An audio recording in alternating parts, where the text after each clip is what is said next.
Hello friends, welcome to our YouTube channel. Today we shall solve one AC network problem using four different methods.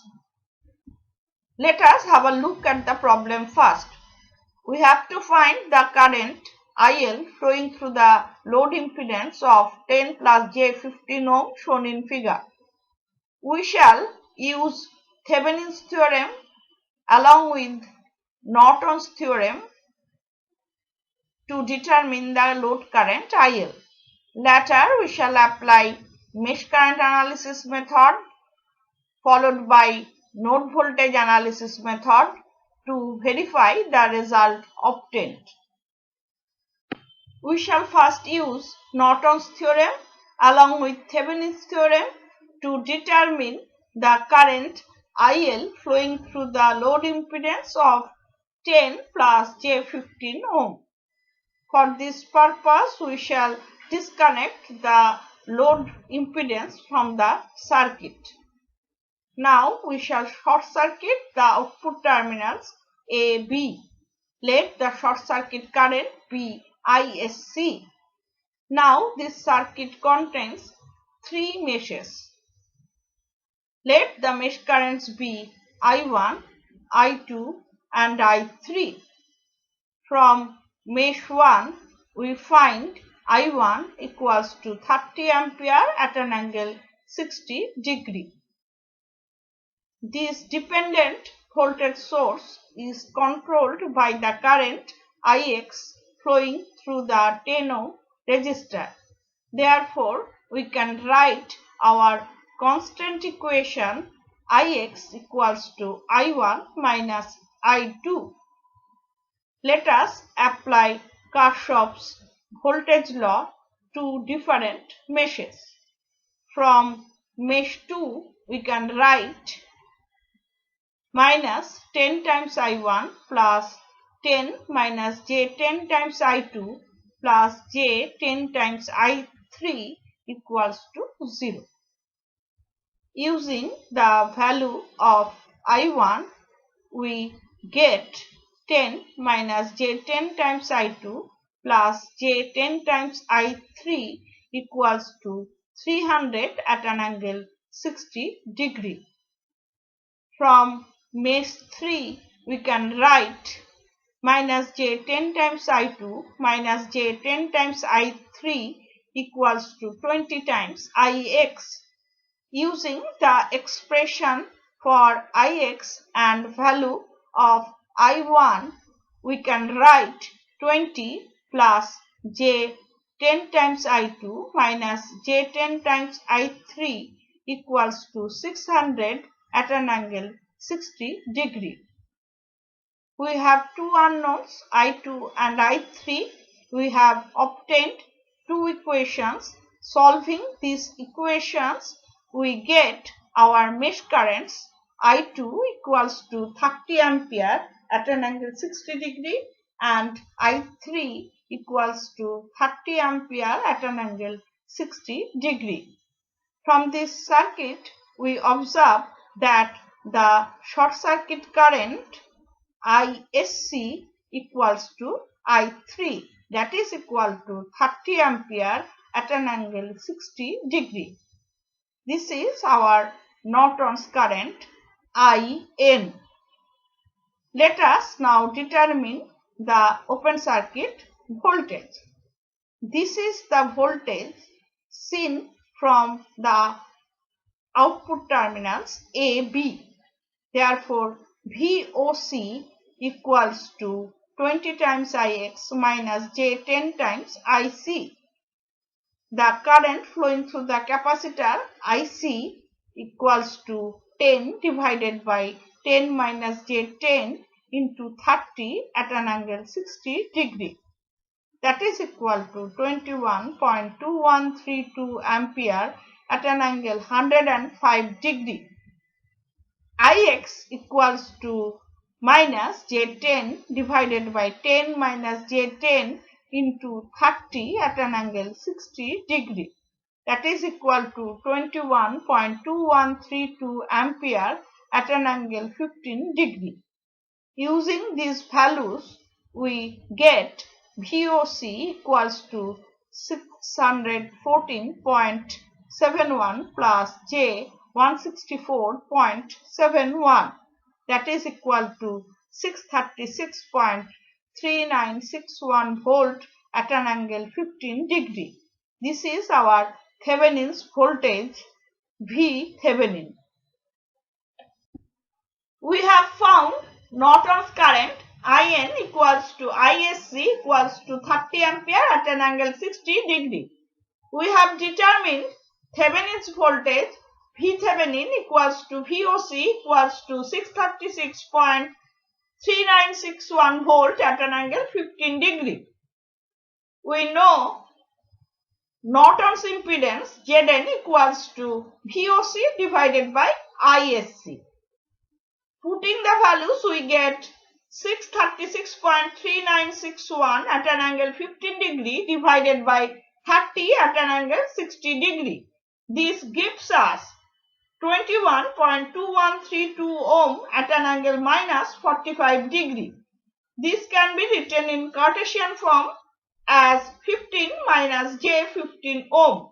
This is our Thevenin's impedance, that is Z Thevenin. Now let us draw the Norton's equivalent circuit. It contains a current source of 30 ampere at an angle 60 degree, and the Norton's impedance is connected in parallel with this current source. Now let us draw the Thevenin's equivalent circuit. It contains a voltage source of 636.3961 volt at an angle 15 degree, and the Thevenin's impedance is connected in series with this source. Now let us reconnect the load impedance of 10 plus j 15 ohm. Let us determine the value of Zn plus Zl, that is equal to Z Thevenin plus Zl. Putting the values, we get 15 minus j 15 plus 10 plus j 15, that is equal to 25 ohm. Now let us determine the load current from Norton's equivalent circuit. IL equals to Zn divided by Zn plus Zl times IL. Let us put the values. We get 21.2132 at an angle minus 45 degree divided by 25 into 30 at an angle 60 degree, that is equal to 636.3961 at an angle 15 degree divided by 25. This gives us 25.4558 ampere at an angle 15 degree. Now let us determine the load current from Thevenin's equivalent circuit. IL equals to V Thevenin divided by Z Thevenin plus ZL. Putting the values, we get 636.3961 at an angle 15 degree divided by 25. This gives us 25.4558 ampere at an angle 15 degree. Now we observe that the load current obtained from Thevenin's equivalent circuit is just equal to the current obtained from the Norton's equivalent circuit. Let us apply mesh current analysis method to determine the current IL flowing through the load impedance. In this circuit, we find three meshes. Let the mesh currents be I1, I2 and I3. From mesh 1, we get I1 equals to 30 ampere at an angle 60 degree. The dependent voltage source is controlled by the current Ix flowing through the 10 ohm resistor. Therefore, we get our constant equation Ix equals to I1 minus I2. Let us apply Kirchhoff's voltage law to mesh 2. Minus 10 I1 plus 10 minus j 10 times I2 plus j 10 times I3 equals to 0. Using the value of I1, we get 10 minus j10 times I2 plus j10 times I3 equals to 300 at an angle 60 degree. Let us apply Kirchhoff's voltage law to mesh 3. We get minus j10 times I2 plus 10 plus j5 times I3 equals to 20 Ix. Using the value of I1 and expression of Ix, we get 20 plus j10 times I2 plus 10 plus j5 times I3 equals to 600 at an angle 60 degree.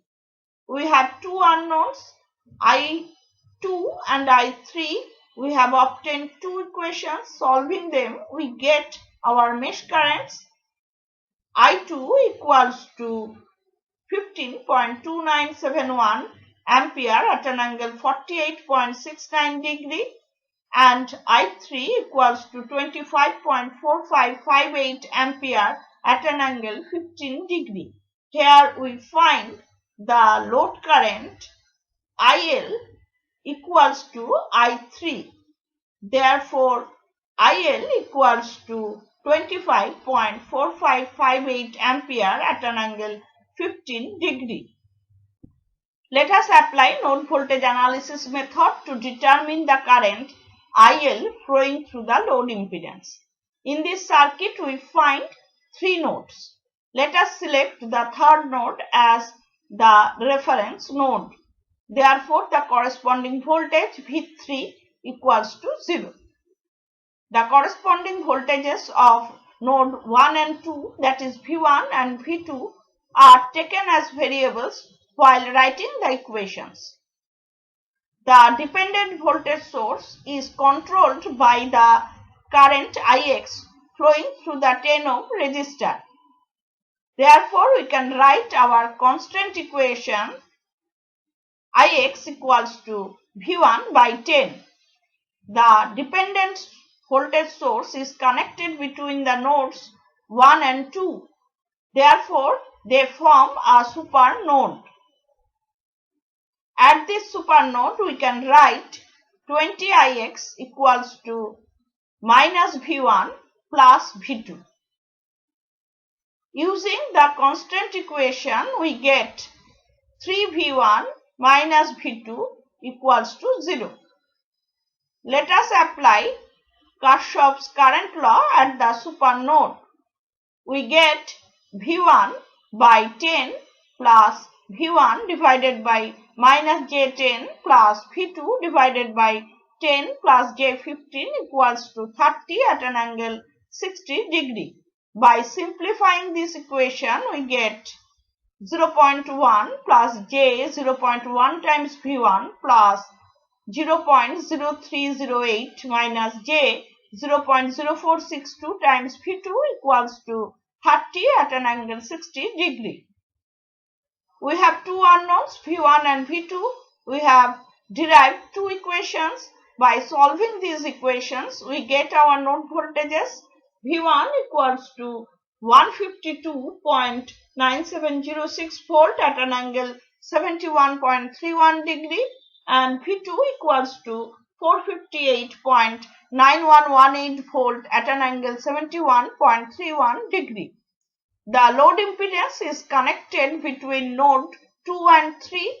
Therefore, we can write load current IL equals to V2 divided by ZL.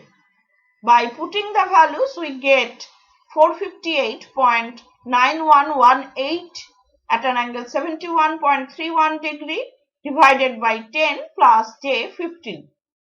By writing the load impedance in polar form, we get 458.9118 at an angle 71.31 degree divided by 18.0278 at an angle 56.31 degree. That gives us 25.4558 ampere at an angle 15 degree. So today we have solved an AC network problem using 4 different methods. Unless specifically told, you can adopt any of these methods to solve this kind of circuit problem. But you have to practice all these methods to decide which one will be suitable for you. That's all I have for you today. Hope you have found this lecture useful. If you have any question or suggestion, please drop it in the comment section below. If you have liked this lecture, give it a thumbs up and share it with your friends. Thank you.